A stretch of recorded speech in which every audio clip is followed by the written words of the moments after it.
Moi c'est Orlane, je suis coordinatrice de l'antenne d'Utopia 56 à Lille. C'est Antoine et je suis coordinateur pour Utopia 56 à Calais.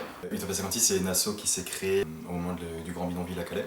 Et depuis il y a plusieurs antennes qui sont créées, il y en a une à Calais, une à Grande-Synthe, une à Lille, une à Paris, Rennes, Tours, Toulouse. Et nous l'émission sur laquelle on va intervenir c'est justement faciliter l'accès aux droits communs. Et on va aussi travailler sur de l'accès aux soins. Et après, on travaille un peu aussi dans l'urgence, malheureusement, où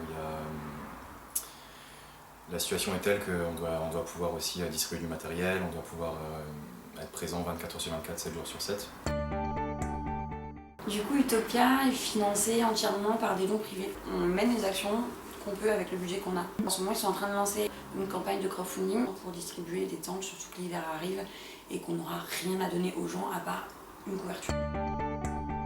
Logiquement, un des droits fondamentaux, c'est d'héberger les gens qui sont là dans un processus de régularisation. En fait, plus de 60% des demandeurs d'asile qui veulent se régulariser sur le sol français ne sont pas hébergés. C'est qu'à Calais, l'intégration, en soi, comme les politiques forcent les associations à rester dans de l'urgence, c'est très compliqué.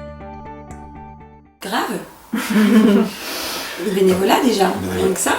Le bénévolat et même au-delà de ça, en vrai, informer sur ce qui se passe, sur la situation. Un lieu comme Calais, depuis le démantèlement, où c'est plus trop médiatisé. Et tous les jours, on me dit qu'il n'y a plus personne à Calais. Les gens pensent qu'il n'y a plus personne à Calais, tous les jours. Et de manière concrète, en soi, un truc qui est super facile à mettre en place, c'est les boîtes de collecte. Donc, vous voulez mettre une boîte de collecte dans votre université, ben pas de souci, on vous file 2 affiches à 4. Vous avez une maison, il y a une chambre en plus, ben devenir hébergeur citoyen. Donc les conditions de vie se sont aggravées. L'accès à l'eau potable, à la nourriture, à de l'information, à un hébergement, à l'électricité, il était quasiment impossible. On ne peut pas appliquer des gestes barrières sur un campement où on dort à 4 dans une tente de place. Ce qui a encore aggravé la chose, c'est qu'on a aussi de nous empêcher de travailler. Pendant le confinement, nous on a eu quand même 28 PV pour non-respect du confinement. Il y a eu des recrudescences une augmentation des témoignages de violences policières aussi. Ce genre de décision, en fait, elle s'inscrit vraiment dans une logique qui est en place depuis des années à Calais, qui a pour but de mettre un gros message, un gros écriteau, c'est vous n'êtes pas la bienvenue ici, vous ne restez pas là.